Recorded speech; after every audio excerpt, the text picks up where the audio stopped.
Banyak di kalangan ilmuwan mazhab Syafi'i ke mazhab lain-lain yang banyak mereka mewajibkan atau menyuruh untuk orang tersebut menggantikan solat dia. Erti kata lain, dia kena qada, selagi mana dia hidup, selagi itulah qada. Sebagaimana sekali keluarlah fatwa-fatwa pelik yang berbunyi selagi tak qada solat yang awak ada, solat-solat sunat tak diterima. Jadi masalah. Sebab sampai jadi kes, solat qiyam Ramadan pun jangan buat. Jadi sampai idea macam tu. Sedangkan dalam konteks para ulama yang menggalakkan untuk orang tersebut menggantikan sebagai tanda dia bertaubat, dia patut ganti balik solat dia. Walaupun sebenarnya tak ada qada solat macam tu, tidak ada. Sebab tu wanita pun bila datang bulan, kerana solat itu adalah benda rutin harian, dia tak disuruh qada solat. Tapi macam puasa disuruh qada sebab dia setahun sekali. So jumlah dia boleh limited untuk diulang balik pada waktu yang lain. Adapun untuk solat disuruh untuk orang tu solat yang dia terlupa atau tertinggal, maka benda tu akan menjadi beban. Dan kebimbangan para ulama adalah berkenaan yang kata tajuk itu tak timbul kerana bimbang, dia akan putus asa dan tak buat langsung.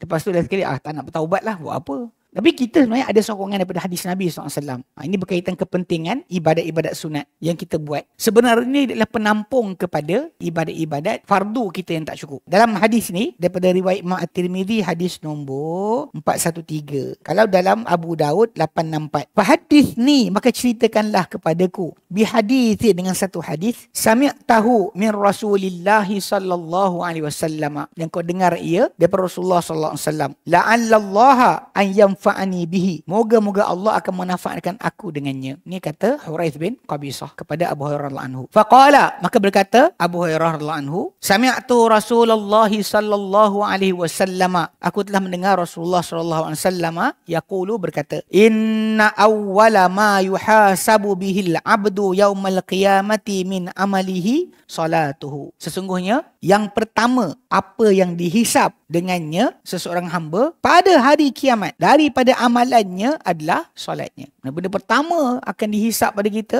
daripada hak Allah Subhanahu Wa Taala adalah solat. Fa in saluhat, jika ia elok, solat tu elok, faqad aflaha wa anjaha, maka orang tersebut telah pun berjaya dan dia telah menang. Dia dah telah selamat. Wa in fasadat, dan jika solat dia rosak, faqad khaba wa khasira, maka dia telah hampa dan rugi. Kemudian dia kata lagi, fa in taqasa min faridatihi syai'un, dan jika terkurang daripada fardunya sesuatu, mana ada daripada fardu dia tak cukup. Ini Nabi beritahu. Ini yang kita nak fahamkan hari ni pasal kenapa pentingnya solat sunat. Solat tatawwu', solat yang kita akan bincangkan ni, kenapa penting? Ini antara kepentingan dia. Fa in taqasa min faridatihi syai'un, jika terkurang daripada fardunya sesuatu. Qala Rabbu tabaraka wa ta'ala, berkatalah Rabb tabaraka wa ta'ala, maha berkat lagi maha tinggi, unzuru hal li abdi min tatawwu'in, lihatlah adakah untuk hambaku sebarang sukarela. Yang ini solat sukarela. Solat yang dia buat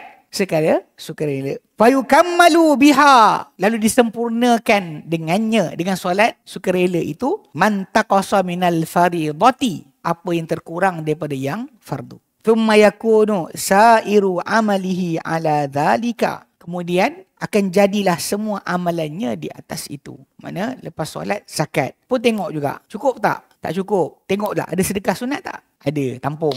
Okay, puasa yang fardu cukup tak? Kalau cukup, alhamdulillah. Tak cukup. Dan ini juga dalil bahawa sebenarnya setiap amalan kita ditimbang secara berasingan. Kefarduan amalan ditimbang secara berasingan, bukannya datang langsam.